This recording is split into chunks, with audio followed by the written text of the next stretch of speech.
I arrived in Mercy Creek with dust on my boots, blood dried on my shirt cuff, and my Winchester rifle resting across my saddle like a promise I had not yet decided whether to keep. The town sat low in the Arizona heat, pressed between red hills and an empty stretch of desert that looked like it had swallowed better men than me.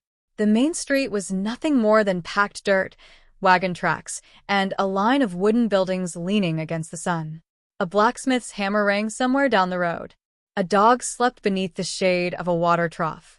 And above the saloon doors, a faded sign swung lazily in the hot wind. The Silver Spur. That was where I had been told to go. My horse, Gideon, let out a tired breath as I pulled him to a stop. I sat there for a moment, looking at that saloon like it was the mouth of a cave. I could feel eyes on me already. Curtains shifted. Men paused in doorways. A woman carrying laundry stopped mid-step and stared. I was used to it. A man my size did not enter a town unnoticed. 6'4", shoulders broad from years of cattle work, hands scarred from rope burns and broken fences, face darkened by weather and regret. Folks saw the hat, the rifle, the beard, the long coat, and they built a story before I ever opened my mouth. Most guessed wrong. My name was Caleb Rusk, and I had spent the last 9 months chasing a ghost with a human face. His name was Silas Boone. I had once called him friend. That was before the night my brother died. I swung down from the saddle and tied Gideon outside the saloon. My knees ached when my boots hit the dirt. I was 38, but the last year had carved 10 extra winters into my bones. I reached for the Winchester and held it low, not pointed, not threatening, just present. A man standing near the general store spit into the dust. "You looking for trouble, stranger?" I turned my head slowly. "No," I said. "I'm looking for a man. That usually brings trouble. Not if the man comes peaceful." He gave a dry laugh. "Men don't come peaceful when they carry rifles into saloons." I looked at the Silver Spur again. Some men only listen when they see one. I pushed through the saloon doors. The smell hit me first. Stale whiskey, cigar smoke, sweat, fried beans, and old wood soaked with years of bad decisions. A piano played in the corner, weak and uneven. Men sat at tables with cards in their hands and suspicion in their eyes. Conversation thinned as I stepped inside. By the time I reached the center of the room, every voice had died. The bartender froze with a glass in one hand. I scanned the room. No Silas. But I saw men who knew him. You can tell when folks are hiding a name. They look away too fast. They breathe shallow. Their hands get interested in belt buckles, coat buttons, glasses, anything except your eyes. I walked to the bar. "Coffee," I said. The bartender blinked. "Coffee. That's what I said. This ain't exactly a church social. I'm not exactly in a drinking mood." He hesitated, then set the glass down and moved toward a blackened pot near the stove. While he poured, I kept my Winchester in my left hand, barrel angled toward the floor. A heavy man at a nearby table leaned back in his chair. He had a red face, a greasy vest, and the confidence of someone who had not been hit hard enough in recent years. "You always bring a rifle for coffee?" I did not look at him. "Only when the coffee's bad." A few men chuckled nervously. The heavy man did not. "You got a smart mouth for a stranger. And you got a loud one for a man sitting down." His chair scraped as he stood.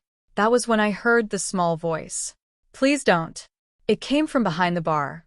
A boy stood there, maybe 12 years old, thin as a fence rail, with dark hair falling over one eye.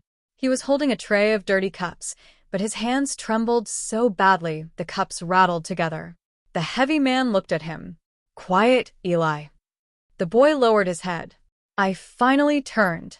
The heavy man had one hand near his revolver. Not on it, but close enough to let everyone know he wanted me to notice.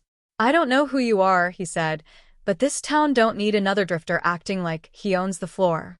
"I don't own anything in Mercy Creek," I said. "Not yet." His eyes narrowed. "What's that supposed to mean?" "It means I'm looking for Silas Boone." The room changed. It was subtle, but I felt it like a shift in weather. The piano player stopped pretending. The bartender looked down at the counter. The boy behind the bar went pale. The heavy man smiled, but it was a poor effort. Never heard of him. That was the first lie Mercy Creek told me. I stepped closer. You sure? Sure as Sunday. Then why did the boy stop breathing when I said his name? The heavy man's smile disappeared. The bartender placed the coffee in front of me with a shaking hand. Mister, maybe you ought to drink and move on. I looked at him. You know Silas? No. Second lie. I wrapped my hand around the tin cup.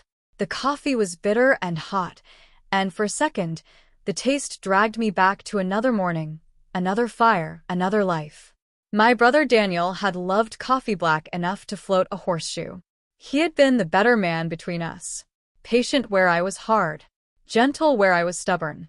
He had a wife, Martha, and a little girl named Rose who used to run barefoot through the yard chasing chickens. Daniel had trusted Silas Boone like family. So had I. Silas had eaten at our table, slept in our barn, rode beside us through storms. Then one night, he opened the south gate for the cattle thieves and took payment in gold while my brother tried to stop them. Daniel died in the mud with 2 bullets in his chest. Silas vanished before sunrise. I buried my brother with my own hands, and I made a promise over that grave. I set the cup down. I don't want trouble with this town, I said, but I will find Silas Boone. The heavy man took a step toward me. You deaf? I said nobody knows him. No, I replied. You said you never heard of him. That's different. A couple of men stood from their tables.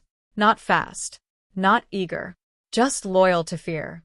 I could feel the room tightening around me. Then the saloon doors opened behind my back. Nobody moved. I knew before I turned that whoever had entered mattered. Bootsteps crossed the floor slowly. A spur dragged slightly on the left side. A man with an old injury, maybe. Or a habit. Well now, a voice said. That is a fine-looking Winchester. The voice was smooth. Too smooth. I turned. The man standing near the doors wore a gray coat despite the heat, a black hat, and a silver watch chain across his vest. He was lean, clean-shaven except for a narrow mustache, with eyes the color of dirty ice. I had never seen him before, but I knew power when it walked into a room. The heavy man relaxed at once. Mr. Vale. Vale smiled without warmth. Easy, Tom. Our guest appears to be searching for someone. I studied him. And you are? August Vale. I own a few concerns in and around Mercy Creek. That include people? His smile thinned. Depends on the people. The room stayed quiet. Even Tom, the heavy man, looked away. Vale took 2 steps closer, eyes on my rifle. A Winchester model 1873, unless I'm mistaken. You're not. Reliable weapon. Men call it the gun that won the West. Men call lots of things by names they don't deserve. Vale laughed softly. You have a sharp tongue, Mr. Rusk. His expression did not change, but something flickered behind his eyes. He knew the name. That was the first honest thing I saw in Mercy Creek. Caleb Rusk, he asked. I lifted my chin. That means something to you? Only that you've traveled far. Far enough. And you came here looking for Silas Boone. I did. Vale looked around the saloon, as if sharing a private joke with the walls. I'm afraid you've wasted your journey. Is he dead? No. Then I haven't wasted anything. Vale stepped closer again. He was not a large man, but every person in that room made space for him. That told me more than height or muscle ever could. Mr. Rusk, he said quietly, Mercy Creek is a peaceful town. I almost laughed. Peaceful towns did not go silent at the mention of one man. Peaceful towns did not let boys tremble behind bars. Peaceful towns did not have men like August Vale speaking for everyone's fear. I'm glad to hear that, I said. Peace requires restraint. So does justice. His eyes hardened. You should be careful with words like that. I've been careful for 9 months. And now. I looked past him, through the dusty window, toward the red hills outside town. Now I'm tired. For the first time, Vale's mask slipped just enough for me to see the threat underneath. You won't find Boone by frightening honest citizens. Then maybe I'll start with dishonest ones. Tom's hand dropped to his gun. I moved before he finished the thought. The Winchester came up, not to my shoulder, not aimed at his heart, but high enough that every man in the saloon understood exactly how fast the day could turn ugly. Chairs scraped. Someone cursed. The bartender ducked. The boy dropped the tray, and cups shattered across the floor. But I did not fire. I held that rifle steady, pointed between Tom and the floor. "No one reaches," I said. My voice came out low, but it filled the room. Tom froze. Vale did not. He looked at me with something almost like admiration. "No one expected that," he said softly. I kept the Winchester raised. "No," I said. "They expected me to shoot." The boy behind the bar stared at me with wide eyes. "And why didn't you?"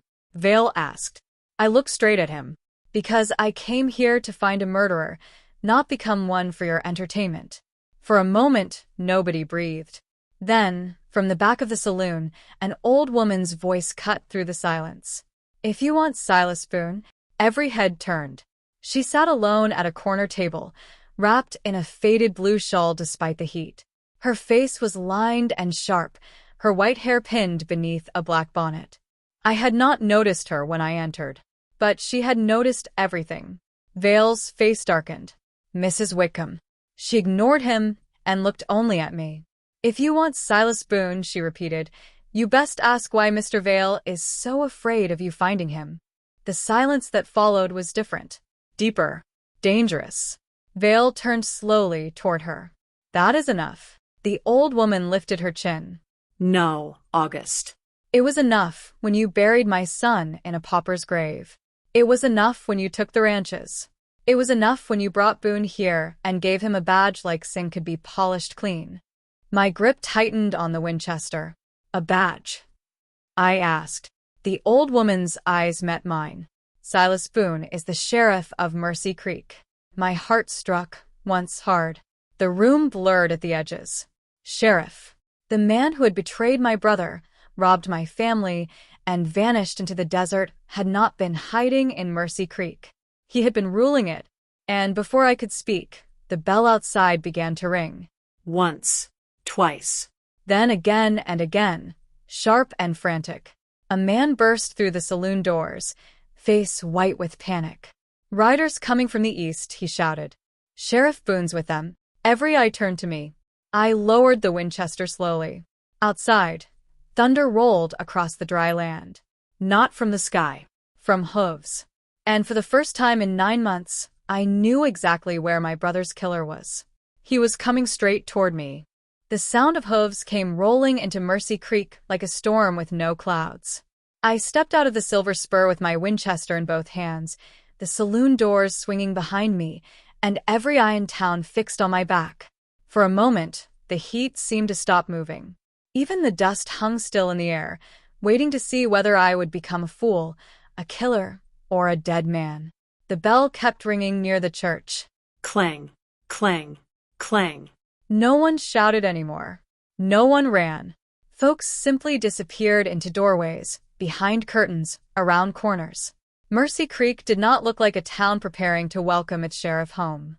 It looked like a town bracing for punishment. That told me enough.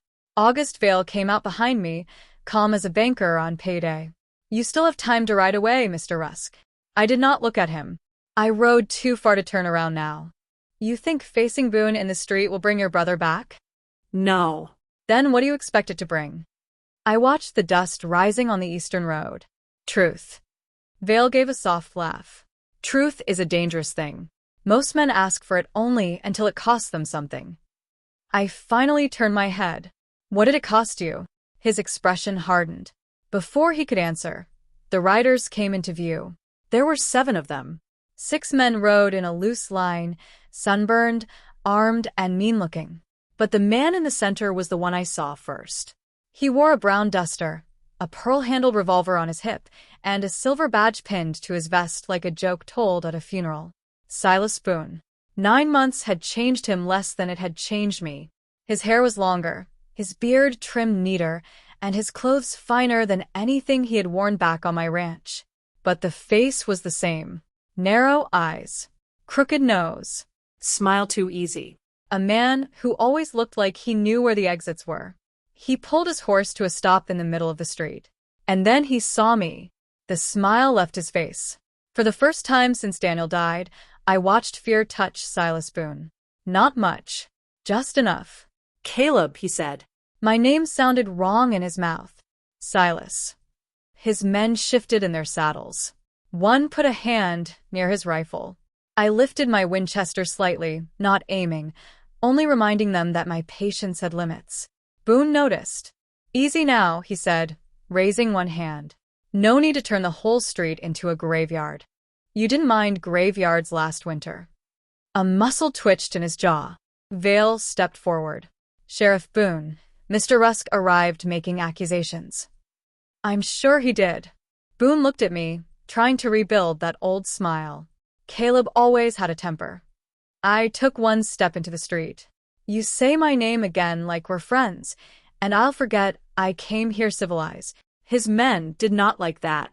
Neither did Vale. But Boone understood something they did not. He knew what I looked like when I meant a thing.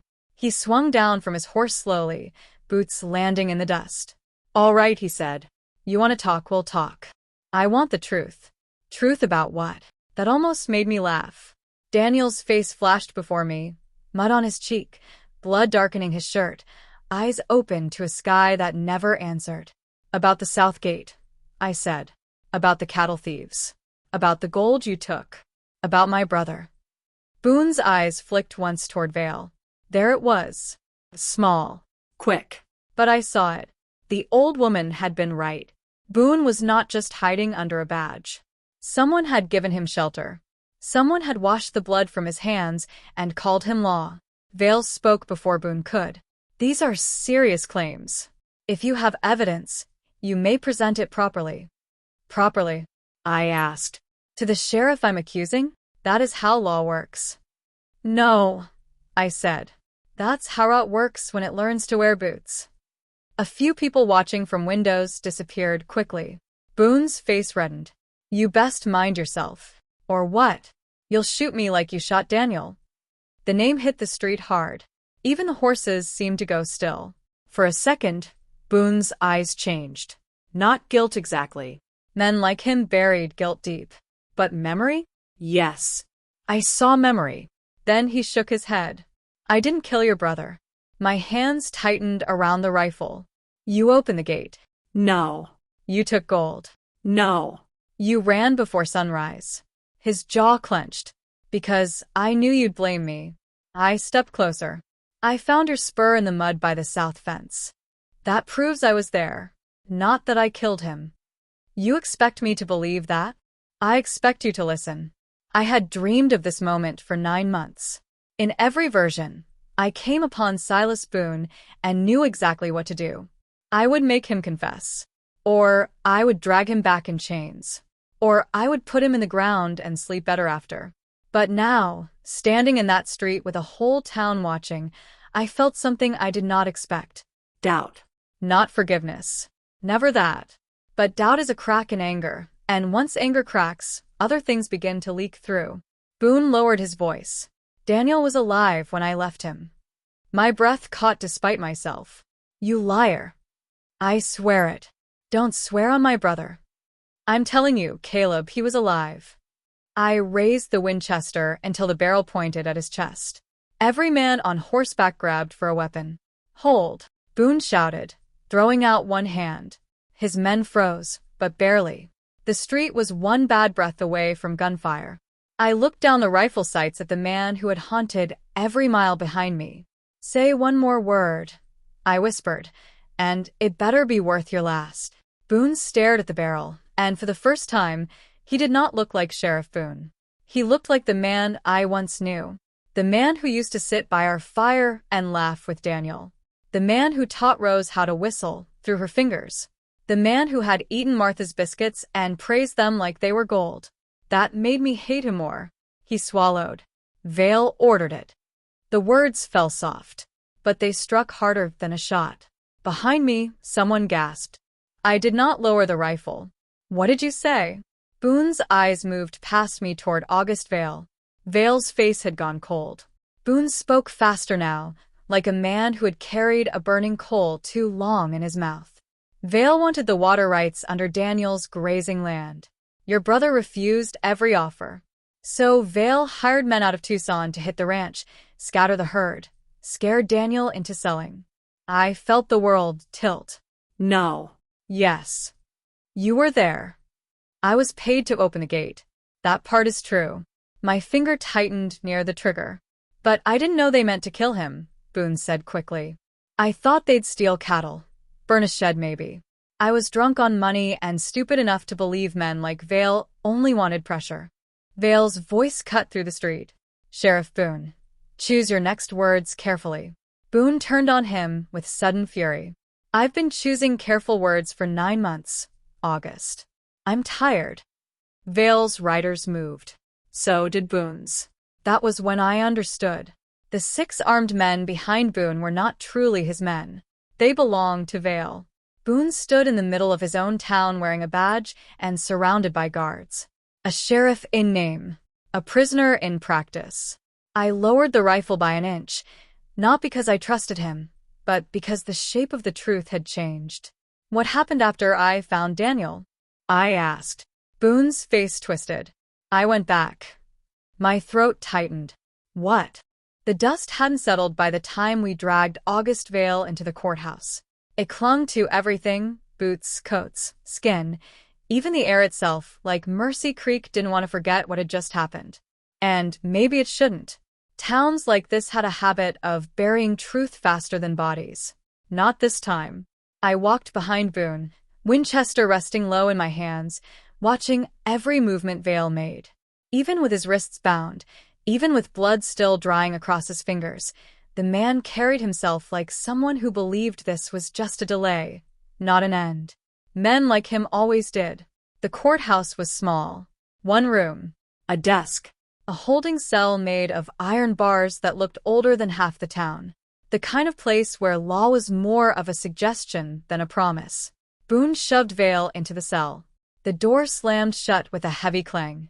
For a moment, no one spoke. Then Vale laughed. You think this holds me, he said, gripping the bars with his good hand. You think a few farmers with courage suddenly make you powerful? Boone turned away from him. Lock it, he said to the man beside the door. The key turned. Simple. Final. Or, at least it should have been. I stepped closer, stopping just outside the cell. Who pulled the trigger? I asked. Vale tilted his head, studying me like I was a puzzle he hadn't decided whether to solve. Still chasing ghosts, Mr. Rusk? My brother's not a ghost. No, Vale said calmly. He's a memory. And memories can be shaped. My jaw tightened. You hired the men. I hired pressure, he corrected. Fear. Persuasion. Business tools. You hired killers. If I wanted your brother dead, Mr. Rusk, I would not have needed intermediaries. Something about the way he said it, not defensive, not angry, just precise. Controlled. Too controlled. Boone stepped forward, slamming his hand against the bars. Stop twisting words. You set it in motion. Vale didn't even flinch. And you carried it out. The room went still. Boone's shoulders stiffened. That's not what happened. Vale smiled faintly. Isn't it? You opened the gate. You took the money. You left the scene. Convenient, wouldn't you say? I didn't kill him. Then who did? That question hung in the room like a rope waiting for a neck. I felt it too, because for the first time since Daniel died, I didn't have a clean answer anymore. I had blame. I had rage. But truth? Truth had started to slip. Boone stepped back, running a hand through his hair. The riders, they were supposed to scare him. One of them must have. Must have. Vale interrupted. You don't even know which one? Boone didn't answer. And that silence said everything. I stepped forward again. Names, I said. Give me names. Vale looked at me, and for a second, I thought he might refuse. Then he shrugged. Carter. Ruiz. Halden. 2 others I didn't bother remembering. Men who do what they're paid for and disappear when things get inconvenient. Where are they now? If I knew, I wouldn't be in this cell. That was the first honest answer he'd given that didn't feel like a blade hidden behind it. I turned to Boone. You ever track them? He shook his head slowly. Vale kept them moving. Paid in cash. No ties. Except you, I said. His eyes met mine. I wasn't part of the killing. You were part of the reason it happened. He didn't argue. That made it worse. I turned away, pacing the small room, trying to piece together something that made sense. For 9 months, I had chased one man, one face, one target. Kill Silas Boone, and everything balances. That was the lie I told myself. But now? Now the truth was scattered across 5 names, a dead brother, a town that had been owned, and a man in a cell who still believed he wasn't finished. Justice wasn't a straight road. It was a mess. A heavy knock sounded at the door. Everyone turned. Tom, the same heavy man from the saloon, stepped inside, hat in his hands, face pale. There's talk, he said. Of what? Boone asked. Tom swallowed. Vale's men. The ones from the ranch routes. If they hear he's locked up, they'll come, I finished. Tom nodded. And they won't come quiet. Vale chuckled softly behind the bars. You see, he said. You think you've won something today, but all you've done is start a fire you can't put out. Boone cursed under his breath. I stopped pacing. How many? I asked Tom. Could be 20. Maybe more. Armed. Tom gave me a look. They ain't coming to negotiate. Of course they weren't. Men like Vale didn't build power without building protection. And protection didn't sit still when its source got locked behind iron. I looked at Boone. You got a plan? He hesitated. That told me enough. Then we make one, I said. Vale leaned against the bars, watching us like a man enjoying a show. You really think you can hold this town against them? He asked. Half the people here were too afraid to speak an hour ago. Fear changes, I said. No, Vale replied. Fear shifts. I ignored him and turned to the room. Who can shoot? A few hands went up. Not many. Who can reload fast? Fewer. Who can stand their ground when bullets start flying? Silence. Then Mrs. Whitcomb stepped forward from the back of the room. I can stand, she said. Others followed. The bartender, the blacksmith, even Tom, after a moment. One by one, Mercy Creek chose something. The dust hadn't settled by the time we dragged August Vale into the courthouse. It clung to everything, boots, coats, skin. Even the air itself, like Mercy Creek didn't want to forget what had just happened. And maybe it shouldn't. Towns like this had a habit of burying truth faster than bodies. Not this time. I walked behind Boone, Winchester resting low in my hands, watching every movement Vale made. Even with his wrists bound, even with blood still drying across his fingers, the man carried himself like someone who believed this was just a delay, not an end. Men like him always did. The courthouse was small. 1 room. A desk. A holding cell made of iron bars that looked older than half the town. The kind of place where law was more of a suggestion than a promise. Boone shoved Vale into the cell. The door slammed shut with a heavy clang. For a moment no one spoke. Then Vale laughed. You think this holds me? He said, gripping the bars with his good hand. You think a few farmers with courage suddenly make you powerful? Boone turned away from him. Lock it, he said to the man beside the door. The key turned. Simple. Final. Or at least it should have been. I stepped closer, stopping just outside the cell. Who pulled the trigger? I asked. Vale tilted his head, studying me like I was a puzzle he hadn't decided whether to solve. Still chasing ghosts, Mr. Rusk? My brother's not a ghost. No, Vale said calmly. He's a memory. And memories can be shaped. My jaw tightened. You hired the men. I hired pressure, he corrected. Fear. Persuasion. Business tools. You hired killers. If I wanted your brother dead, Mr. Rusk, I would not have needed intermediaries. Something about the way he said it, not defensive, not angry, just precise. Controlled. Too controlled. Boone stepped forward, slamming his hand against the bars. Stop twisting words. You set it in motion. Vale didn't even flinch. And you carried it out. The room went still. Boone's shoulders stiffened. That's not what happened. Vale smiled faintly. Isn't it? You opened the gate. You took the money. You left the scene. Convenient, wouldn't you say? I didn't kill him. Then who did? That question hung in the room like a rope waiting for a neck. I felt it too. Because for the first time since Daniel died, I didn't have a clean answer anymore. I had blame. I had rage. But truth? Truth had started to slip. Boone stepped back, running a hand through his hair. The riders, they were supposed to scare him. One of them must have. Must have. Vale interrupted. You don't even know which one? Boone didn't answer. And that silence said everything. I stepped forward again. Names, I said. Give me names. Vale looked at me, and for a second, I thought he might refuse. Then he shrugged. Carter. Ruiz. Halden. Two others I didn't bother remembering. Men who do what they're paid for and disappear when things get inconvenient. Where are they now? If I knew, I wouldn't be in this cell. That was the first honest answer he'd given that didn't feel like a blade hidden behind it.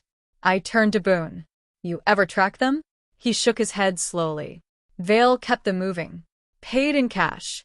No ties. Except you, I said. His eyes met mine. I wasn't part of the killing.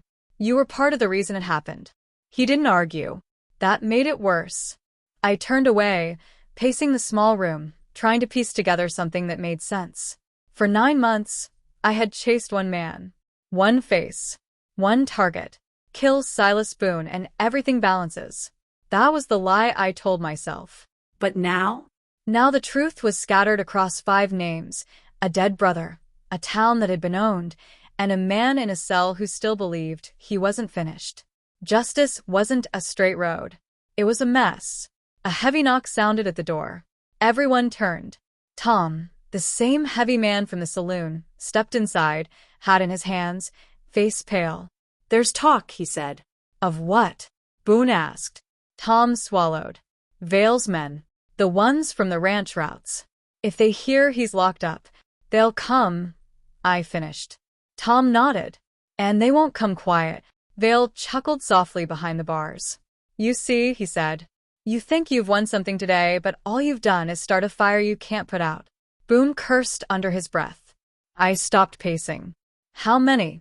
I asked Tom. Could be 20. Maybe more. Armed. Tom gave me a look. They ain't coming to negotiate. Of course they weren't. Men like Vale didn't build power without building protection. And protection didn't sit still when its source got locked behind iron. I looked at Boone. You got a plan? He hesitated. That told me enough. Then we make one, I said. Vale leaned against the bars, watching us like a man enjoying a show. You really think you can hold this town against them? He asked. Half the people here were too afraid to speak an hour ago. Fear changes, I said. No, Vale replied. Fear shifts. I ignored him and turned to the room. Who can shoot? A few hands went up. Not many. Who can reload fast? Fewer. Who can stand their ground when bullets start flying? Silence. Then Mrs. Wickham stepped forward from the back of the room. I can stand, she said. Others followed. The bartender. The blacksmith. Even Tom, after a moment. One by one, Mercy Creek chose something. Not bravery. Not yet. But defiance. It was enough. I nodded. Then we hold. Boone looked at me. You're staying? I met his eyes. I didn't come here to leave things unfinished. He hesitated, then gave a small nod. All right. We moved fast after that. Tables dragged into the street for cover. Windows boarded halfway to allow firing angles. Ammunition gathered from every drawer, every trunk, every hidden stash in town. I worked without thinking, hands moving on instinct, checking my Winchester, counting rounds, positioning myself where I could see the main road. Boone moved beside me. Why didn't you kill me? He asked quietly. I didn't look at him. Still thinking about it. That fair? I finally turned. But I'm starting to think killing you won't fix what you broke. His face tightened. No, he said. It won't. We stood there for a moment, side by side, not friends, not allies, but something closer than enemies. Shared guilt does that to men. It bends things. A boy ran up, Eli. They're coming, he said, breathless. I looked toward the eastern road. Dust. A lot of it. More than before. I lifted the Winchester, resting it against my shoulder. Everyone take positions, I called out. The town moved. Not perfectly. Not like soldiers. But like people who had finally decided enough was enough. Boone stepped up beside me. You ever fight odds like this? He asked. I kept my eyes on the horizon. Every day since my brother died. He let out a slow breath. That ain't the same thing. No, I said. But it taught me something. What's that? I tightened my grip on the rifle. That fear only wins if you let it decide what you do next. The riders appeared through the dust. More than 20. Armed. Fast. Angry. And at the center of it all, I realized something cold and sharp. This wasn't just about Vale anymore. This was about control. About power. About whether a town could take back what it had given away. Boone looked at me. You ready? I didn't answer right away. Instead, I thought of Daniel. Of Martha. Of little Rose chasing chickens in the yard. Of a life that had been stolen in one night of greed and cowardice. Then I looked at the men riding toward us. I'm ready, I said. The first shot cracked across the desert. And this time, I didn't hesitate. The first shot came from their side. It cracked across the dry air like a whip, splitting the silence before the storm could even announce itself. The bullet struck the wooden post beside the general store, sending splinters flying. Then everything broke loose. Hold your line, Boone shouted. But Mercy Creek wasn't a line. It was a scattered collection of people who had spent too long surviving quietly to suddenly become soldiers. Still, they didn't run. And that mattered. I dropped behind the water trough again, Winchester already rising to my shoulder. The riders were closing fast, spreading out as they came. Smart enough not to bunch up, reckless enough to believe speed would carry them through. It wouldn't. I picked my first target. A man leaning low over his saddle, rifle in hand, aiming toward the saloon. I didn't shoot to kill. I shot the ground just ahead of his horse. The bullet struck dirt, the animal panicked, reared hard, and threw him sideways into the dust. He didn't get back up fast enough to matter. Left side. I shouted. The blacksmith fired too late, his shot kicking up dirt yards behind the rider he aimed for. But it didn't matter. The point wasn't perfection. It was resistance. And resistance was new to Mercy Creek. Boone moved along the wagon line, firing controlled shots, forcing the riders to spread wider. He wasn't panicking. He wasn't showing off. He was doing exactly what a sheriff was supposed to do. That twisted something inside me. Because this was the man I had spent 9 months hunting. And now he was the one keeping people alive. A rider broke from the group, charging straight toward the church. I swung the Winchester, tracked him, and fired. The shot hit his shoulder. He spun out of the saddle and hit the ground hard, rolling twice before going still. I froze for a second. That one might not get up again. I swallowed the thought and worked the lever. No time. Not here. Not now. Caleb, Boone yelled. I looked. 3 riders were flanking right, trying to circle behind the saloon. Smart. If they got inside, they could trap half the town. I see them. I called back. I moved. Low. Fast. Staying close to the buildings, boots kicking up dust as bullets snapped past me. One struck the wall near my shoulder, punching through wood like paper. I didn't slow. I reached the corner of the saloon and slid into position, pressing my back against the wall. Their shadows moved first. Then the riders. I stepped out just enough to see. Too close for long shots. Too dangerous for mistakes. I fired once. The lead rider's horse jerked sideways as the bullet struck near its hooves. He lost balance, dropped his rifle, and barely stayed mounted. Second shot. The man behind him wasn't as lucky. The bullet caught his leg, and he went down screaming, tangled in his saddle before hitting the dirt. The third rider pulled hard on his reins, trying to turn back. I didn't fire again. He fled. That was enough. I stepped back against the wall, breathing hard, sweat mixing with dust on my face.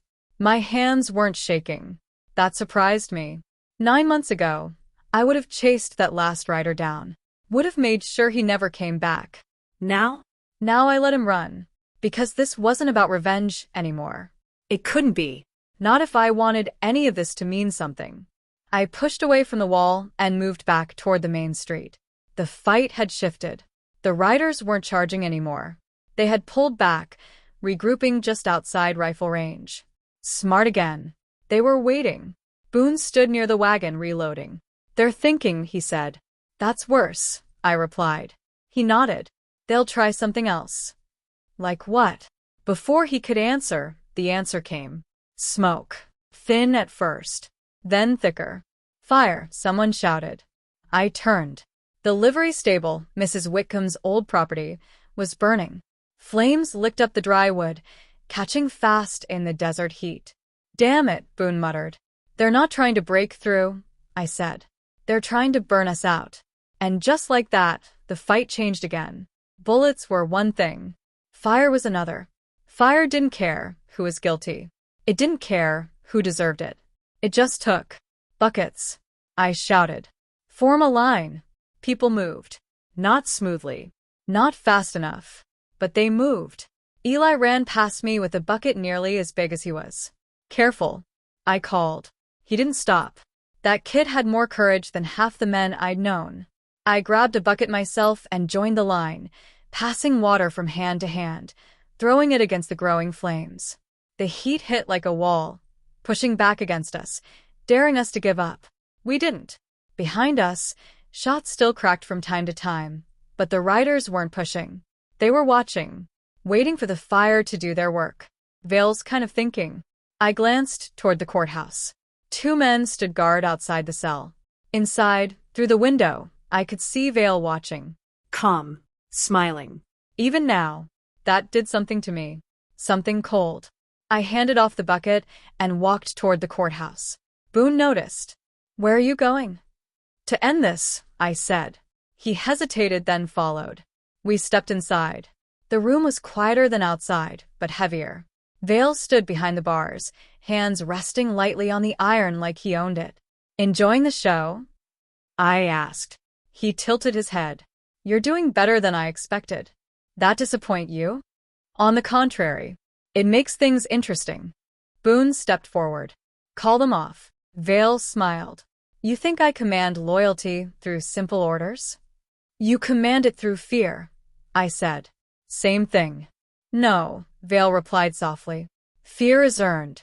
And once earned, it doesn't disappear because a few townsfolk grow a spine." I stepped closer to the bars. "They're not fighting for you," I said. "They're fighting because they think you're still in control." "And I am." "Not anymore." Vale leaned in slightly. "Then why are they still out there burning your town?" I didn't answer right away. Because he had a point. Control wasn't about where you stood. It was about what people believed. And right now, those riders still believed Vale owned Mercy Creek. I looked at Boone. "We need to break that." How? I turned back to Vale. "By showing them he doesn't." Vale's eyes narrowed slightly. "First crack." I grabbed the cell door and rattled it hard. "Open it," I said. Boone blinked. "What?" "Open it." "That's not." "Open it," I repeated. The 2 guards looked at Boone. He hesitated. Then slowly he nodded. The key turned. The door opened. Vale didn't move. "Interesting. You're making a mistake," he said. "Maybe," I replied. I grabbed him by the collar and dragged him out into the sunlight. The heat hit us both as we stepped into the street. The fire was still burning, but under control now. The riders saw us immediately. I shoved Vale forward into the open. "Look," I shouted, raising my voice over the crackle of flames. "Your boss is standing right here." The riders shifted. Confused. Uncertain. Good. I pressed the Winchester lightly against Vale's back. "Call them off," I said quietly. Vale didn't respond. "Do it." He looked at the riders, then at the town, then at me, and for the first time, I saw doubt. Real doubt. "You think this changes anything?" he said louder now. "Men like them don't follow weakness." "Then show them strength," I said. He laughed softly. "You don't understand strength, Mr. Rusk." "No," I said. "But I understand something else." "What's that?" I leaned closer. Men who need fear to lead lose everything the moment people stop being afraid. Silence. Heavy. Waiting. Then one of the riders lowered his rifle. Another hesitated. Then a third. Cracks forming. Vale saw it. And so did I. Call them off, I said again. His jaw tightened. For a second I thought he might refuse. Might force this to end in blood. But then, he raised his voice. Stand down. The riders didn't move. Stand down, he shouted again, sharper this time. One by one, they did. Not all at once. Not proudly. But enough. The fire crackled behind us. The town stood still. And Mercy Creek, for the first time in a long time, was quiet. I lowered the Winchester. Vale exhaled slowly. This isn't over, he said. I looked at him. No, I replied. But it's finally started. Silence doesn't come easy after gunfire. It creeps in slow, like something unsure of its welcome. The kind of silence that doesn't mean peace yet, just the absence of chaos. Mercy Creek stood in that kind of quiet, smoke drifting into the sky, the last embers of the livery stable glowing like the end of something that had burned too long. I stood in the middle of the street with my Winchester lowered, August Vale beside me, and 24 men who had just decided not to die for him. That mattered. More than the shots. More than the fight. It meant something had broken. And something else had begun. Boone stepped forward, voice steady but tired. Drop your weapons. The riders looked at each other. Not at Vale. That told me everything. One by one, rifles hit the ground. Revolvers followed. Metal against dirt. A sound I hadn't heard in months. Not surrender. Not exactly. But close enough. Boone nodded to the men behind him.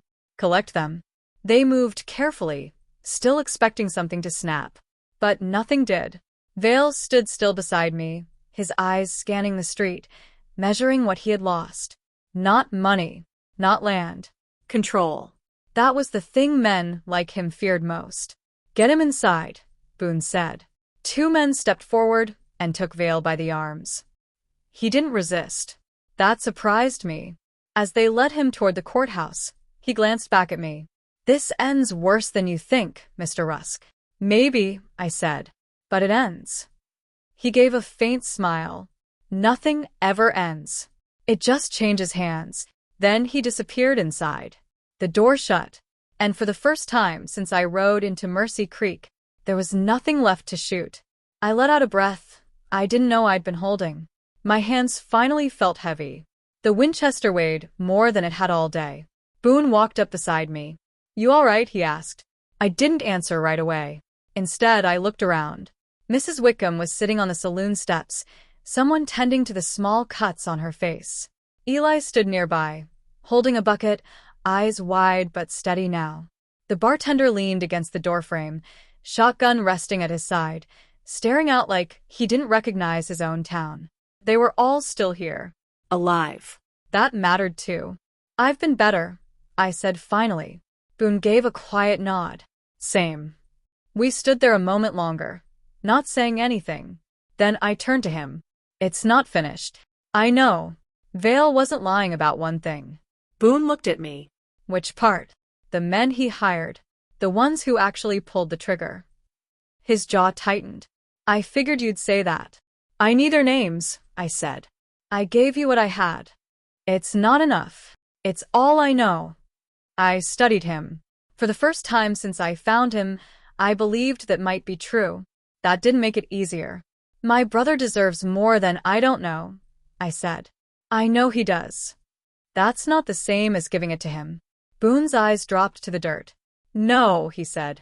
It's not. I let the silence sit between us. Then I did something I hadn't expected when I first saw him in that street. I lowered the Winchester completely. I'm not going to kill you, I said. Boone looked up. There was no relief in his face. Only something heavier. You probably should, he replied. Maybe. But you won't. No. Why? That was a fair question. One I had asked myself every mile of the way here. I looked out toward the red hills again.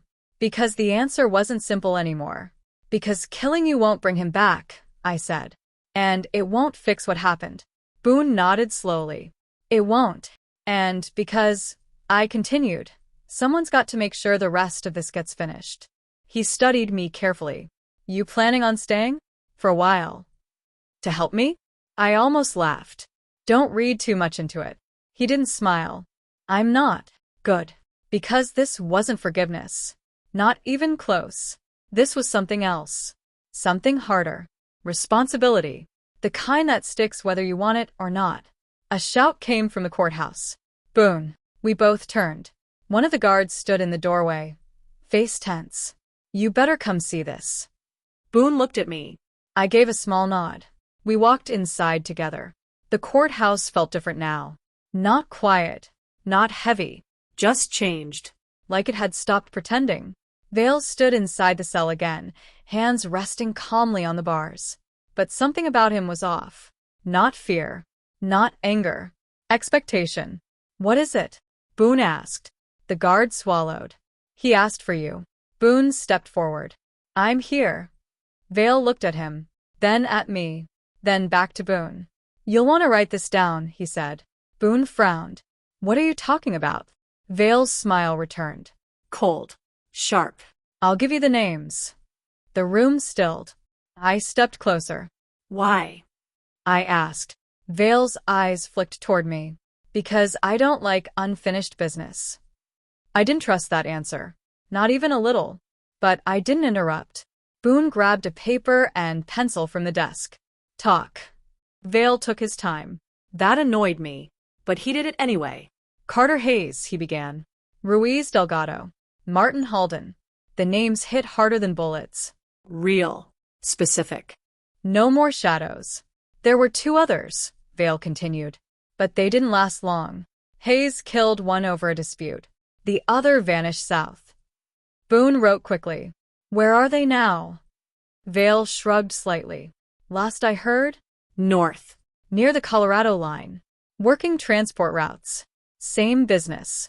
Different employer. I felt something tighten in my chest. This wasn't over. Not for me. Not yet. Boone finished writing and looked up. That everything? Vale nodded. For now. I stepped closer to the bars. Why give them up? Vale met my gaze. Because you're going after them anyway. That's not your concern. No, he said. But it is my entertainment. I stared at him, trying to find the angle, the trick, the lie. But for once, there wasn't one. He had lost Mercy Creek. And now? Now he was watching what came next. I turned away. That was enough of him. Outside, the sun had started to drop. Long shadows stretched across the street. The fire was out. The town was standing. Different, but standing. Boone stepped beside me again. You're really going after them? Yes. He nodded. Then you'll need supplies. I've got what I need. You'll need more than a rifle and anger. I've got more than that. He studied me. Yeah, he said quietly. I think you do. We stood there in the fading light. Two men tied to the same past, walking in different directions. Caleb, he said. I paused. What happens when you find them? I didn't answer right away, because the truth was, I didn't know. 9 months ago, I would have said the same thing without thinking. I'd kill them. All of them. Simple. Clean. Finished. But now? After Mercy Creek. After seeing what fear does. After choosing not to pull the trigger when it would have been easier. I wasn't so sure anymore. I'll figure that out when I get there, I said. Boone nodded. That might be the hardest part. Yeah. I walked to Gideon, untied him, and rested my hand against his neck. He snorted softly, like he already knew we weren't done. I looked back once. At the town. At the people. At Boone standing in the street, holding a badge he hadn't picked up again yet. At the courthouse where Vale waited behind iron. And I realized something. I hadn't come to Mercy Creek just to find a man. I had come to find a line. Between justice and revenge. Between who I was and who I was going to be. I swung into the saddle. The sun dipped lower. The road stretched ahead. And this time, I didn't ride toward a ghost. I rode toward a choice.